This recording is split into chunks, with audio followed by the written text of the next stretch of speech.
طالبان علوم نبویہ معزز سامعین و سامعات، السلام علیکم ورحمۃ اللہ وبرکاتہ۔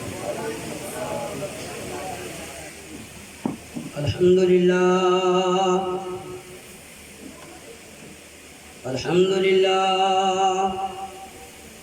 للہ الذی لم یزل عالما حیا قیوما سمیعا بصیرا، والصلاة والسلام على رسوله إلى الناس كافة بشيرا ونذيرا، وعلى آله وأصحابه كثيرا كثيرا، أما بعد فأعوذ بالله من الشيطان الرجيم، بسم الله الرحمن الرحيم،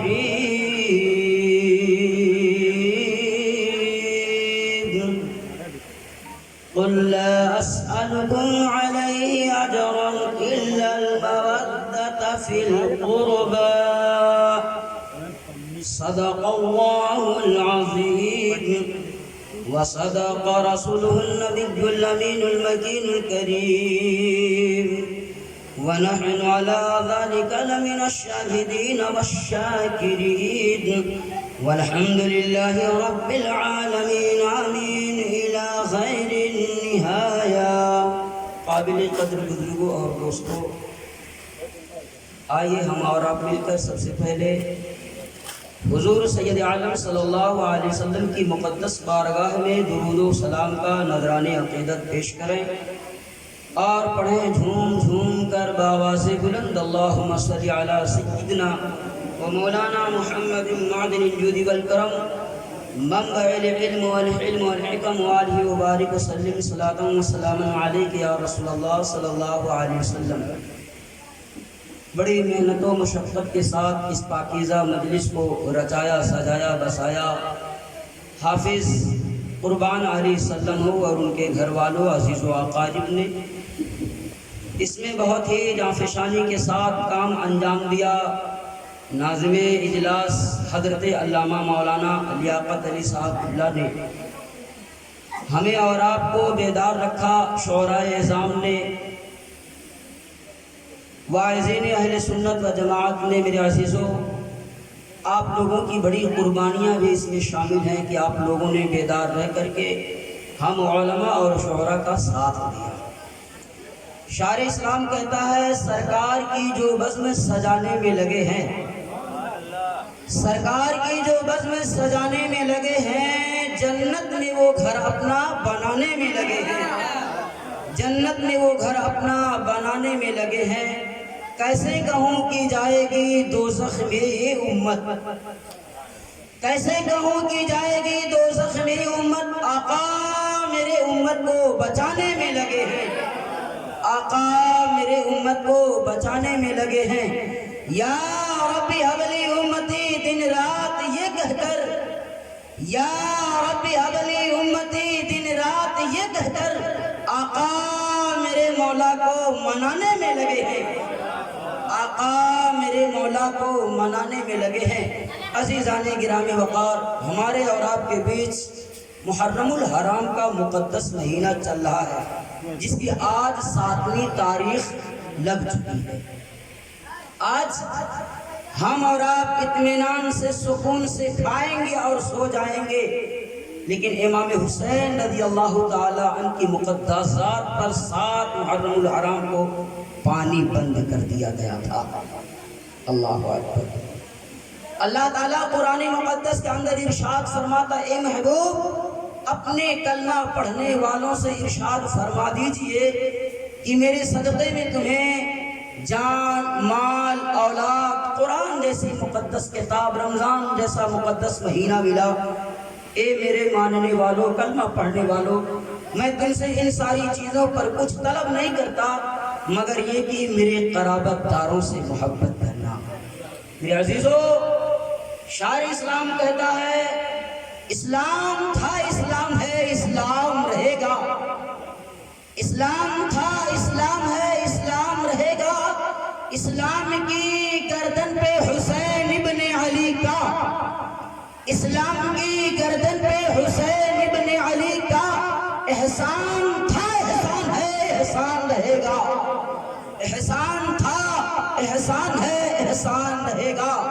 اور اسلام تیری نفس نہ ڈوبے گی حشر تک، اسلام تیری نفس نہ ڈوبے گی حشر تک۔ تیری رگوں میں خون ہے رواں 4 یار کا، تیری رگوں میں خون ہے رواں 4 یار کا۔ اور مٹ گئے مٹتے ہیں مٹ جائیں گے آدھا تیرے، مٹ گئے مٹتے ہیں مٹ جائیں گے آدھا تیرے۔ نہ مٹا ہے نہ مٹے گا کبھی چرچا تیرا، نہ مٹا ہے نہ مٹے گا کبھی چرچا تیرا۔ میرے عزیزو، اللہ قرآن مقدس کے اندر ارشاد فرماتا ہے، اے میرے محبوب آپ فرما دیجئے کہ میں تم سے ان چیزوں پر کچھ اجرت طلب نہیں کرتا، کچھ نہیں مانگتا، مگر یہ کہ میرے قرابت داروں سے محبت کرنا۔ نبی والے نبی سے محبت کرو گے، آل رسول سے محبت کرو گے، پنجتن پاک سے محبت کرو گے تو شاعر اسلام کہتا ہے دوزخ میں ان کا چاہنے والا نہ جائے گا، کیونکہ رسول پاک سے دیکھا نہ جائے گا۔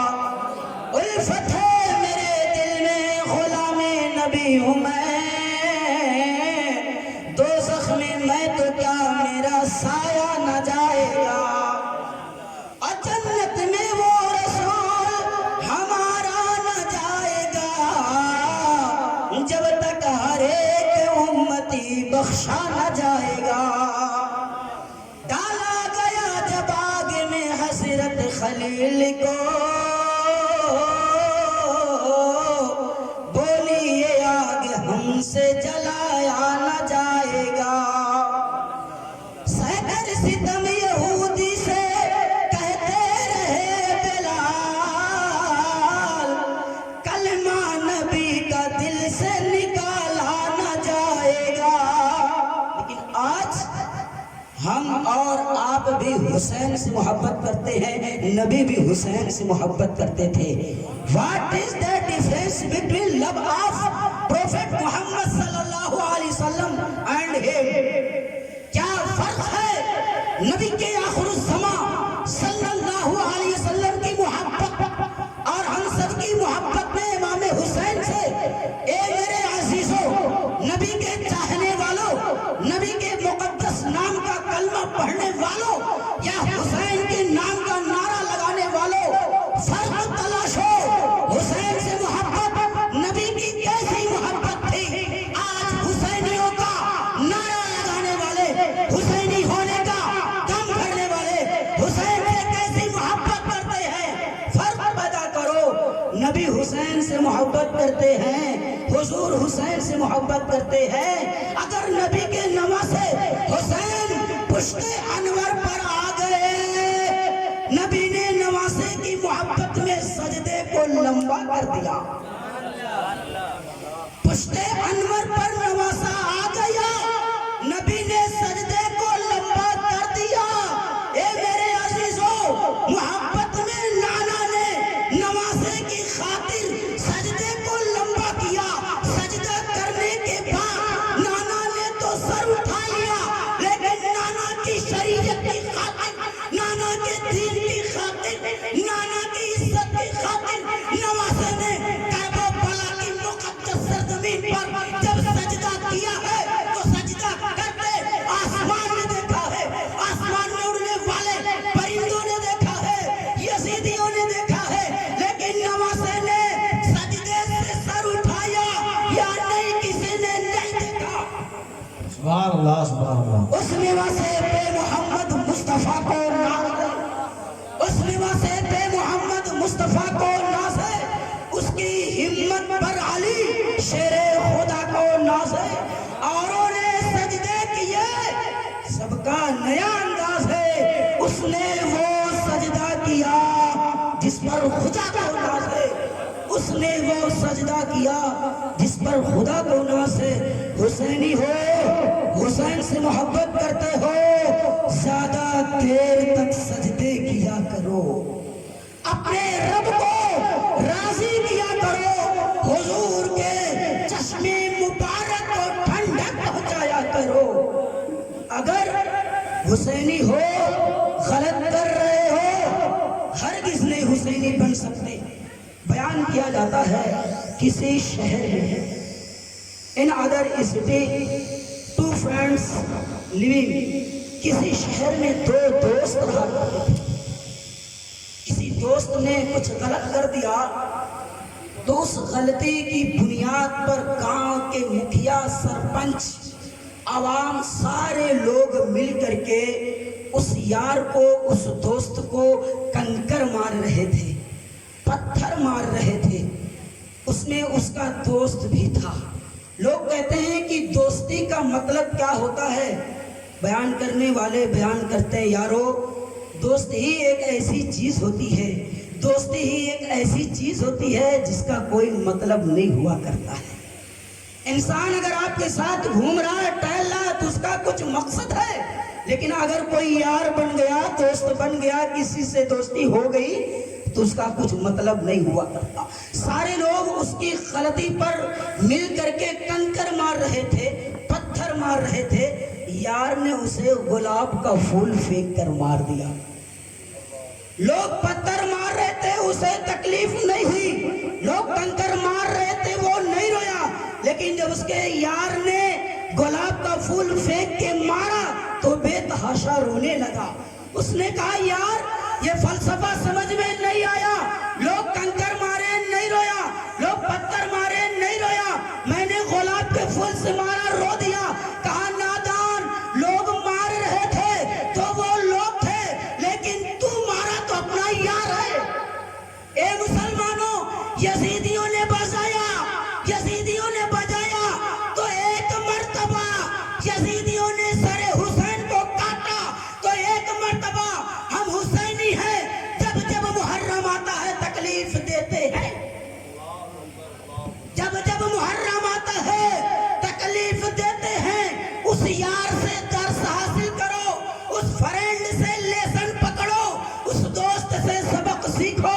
اگر حسین مقدس سرزمین پر یعنی ملک شام کی سرزمین پر بروز محشر قیامت کے دن اپنے نانا جان سے کہہ دے، اے نانا جان، یزیدیوں نے، ظالموں نے، فاسقوں نے، فاجروں نے صرف ایک مرتبہ میرے مقدس سر کو میرے مقدس تن سے جدا کیا تھا، لیکن آپ کے نام کا کلمہ پڑھنے والی یہ امت ہر سال یزیدیوں کی سنت پر چلتی تھی اور مجھے تکلیف دیا کرتی تھی۔ اللہ اکبر۔ آج لے ان کی پناہ، آج مدد مانگ ان سے، آج لے ان کی پناہ، آج مدد مانگ ان سے، پھر نہ مانیں گے قیامت میں اگر مان گیا۔ علماء، واعظین، مقررین، خطبہ، شعراء، ناظم اجلاس سب بتا بتا کے تھک چکے ہیں۔ اگر آج نہیں مانو گے نبی آخر الزماں صلی اللہ علیہ وسلم کے تمام معجزات کو دیکھ کر، تمام تعریفات کو دیکھ کر بروز قیامت تم مان گئے تو نبی اب وہاں تمہیں نہیں مانیں گے۔ اس لیے حضور اعلیٰ حضرت نے فرمایا ماننا ہے، تسلیم کرنا ہے، لینا ہے تو آج لے ان کی پناہ، آج مدد مانگ ان سے، پھر نہ مانیں گے قیامت میں اگر مان گیا۔ اگر حسینی ہے، حسینی ہونے کا دم بھرتے ہیں تو زیادہ سجدے کیا کریں، حق بولا کریں، سچ بولا کریں، سچوں کے ساتھ رہا کریں، حق بولنے والوں کا ساتھ دیا کریں۔ حضرت امام حسین رضی اللہ تعالیٰ عنہ مکہ المکرمہ سے پہلے مدینہ المنورہ میں رہا کرتے تھے۔ آپ کا بچپنا یہاں تک کہ 7 سال 7 مہینے 7 دن تک حضور نبی آخر الزماں صلی اللہ علیہ وسلم کی محبت میں، شفقت میں، پیار میں، الفت میں آپ اپنے شب و روز لیل و نہار کو گزارتے رہے۔ 7 سال 7 ماہ 7 دن میں آپ نے نبی آخر الزماں صلی اللہ علیہ وسلم سے شجاعت، علم، تقوی، بہادری، تفسیر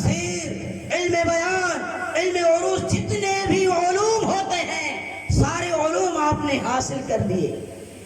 مدینۃ المنورہ میں آپ اپنی زندگی گزار رہے ہیں.